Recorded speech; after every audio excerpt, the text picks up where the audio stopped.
Corona के मामले अब डराने लगे हैं और सबसे ख़ास बात ये है कि अगर हम पटना की बिहार की बात करें तो यहाँ पर करीब 550 से ज़्यादा डॉक्टर जो हैं वो संक्रमित हो चुके हैं और करीब 350 ऐसे स्वास्थ्यकर्मी को आइसोलेट किया गया है जो इनके संपर्क में आए थे। एक बड़ी समस्या उत्पन्न हो गई है क्योंकि अगर हालात ये रहे तो फिर मेडिकल इमरजेंसी के हालात हो जाएंगे, सरकार को वैकल्पिक व्यवस्था करना पड़ेगा।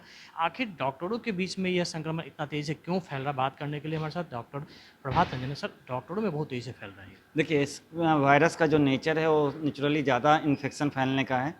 और दूसरी सबसे बड़ी बात है कि डॉक्टर्स वैक्सीनेटेड हैं। Most of the doctors double vaccine ले चुके हैं। अब थर्ड वैक्सीन का भी प्रोटोकॉल आ गया है। तो डॉक्टर्स में बार बार इन्फेक्शन भी हुआ है कोविड का, क्योंकि उन्होंने ट्रीटमेंट किया, पेशेंट के एक्सपोज हुए हैं, तो एसिम्टोमेटिक इन्फेक्शन उनको काफ़ी हुआ है। तो इसके कारण डॉक्टर्स की हर्ड इम्यूनिटी काफ़ी ज़्यादा है।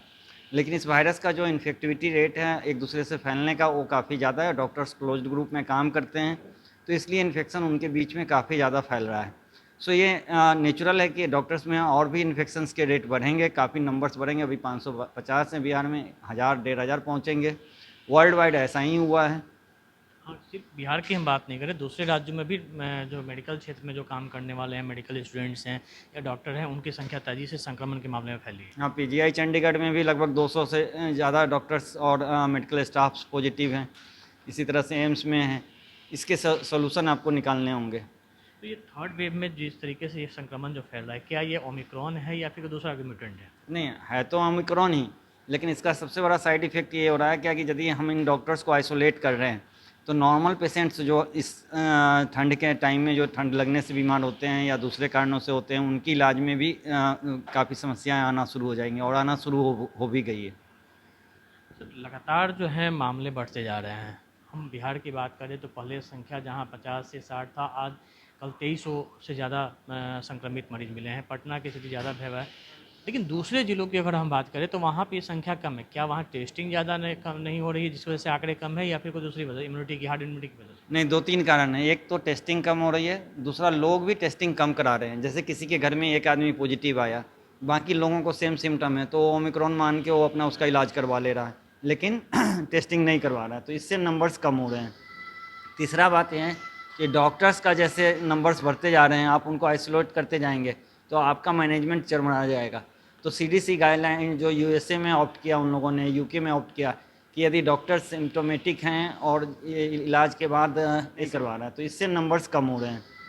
तीसरा बात यह है कि डॉक्टर्स का जैसे नंबर्स बढ़ते जा रहे हैं, आप उनको आइसोलेट करते जाएंगे तो आपका मैनेजमेंट चरमरा जाएगा।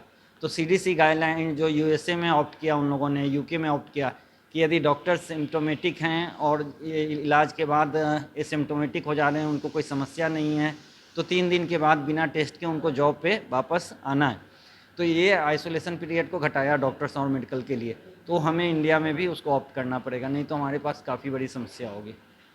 बिल्कुल, एक अंतिम सवाल ये है सर कि आखिर एक आम आदमी जाने कैसे कि वो कोरोना से संक्रमित, सर्दी, ऐसे भी सर्द मौसम चल रहा है, सर्दी बुखार ऐसे भी लोगों को ठंड लगने के कारण होती है और ज़्यादातर लोग यही समझ रहे हैं कि ठंड की सर्दी लग गई है, लेकिन बाद में जब जांच करा रहे हैं तो कोरोना निकल रहा है। नहीं, ये मैं बार बार लोगों को बता रहा हूँ कि ये एक बड़ा इंपॉर्टेंट क्लू है, इसको नोट करें, ध्यान दें। यदि आज आपको कोई सिम्टम हो रहा है, सर्दी खांसी बुखार, जैसे गले में खिचखिच या फीवर या बदन दर्द, और 1 से 2 दिन के अंदर आपके परिवार के बाकी लोगों सबको उसी तरह के सिम्टम्स थोड़े बहुत, किसी को ज़्यादा कम आ रहे हैं, तो ये ओमिक्रॉन है, इसमें कोई डाउट नहीं है। आप अपना आरटी-पीसीआर रैपिड एंटीजन कराएं, वो पॉजिटिव आएगा किसी न किसी का, और उस हिसाब से ट्रीट करें, इसको इग्नोर नहीं करें, क्योंकि कैजुअलिटी इसमें भी हो रही है।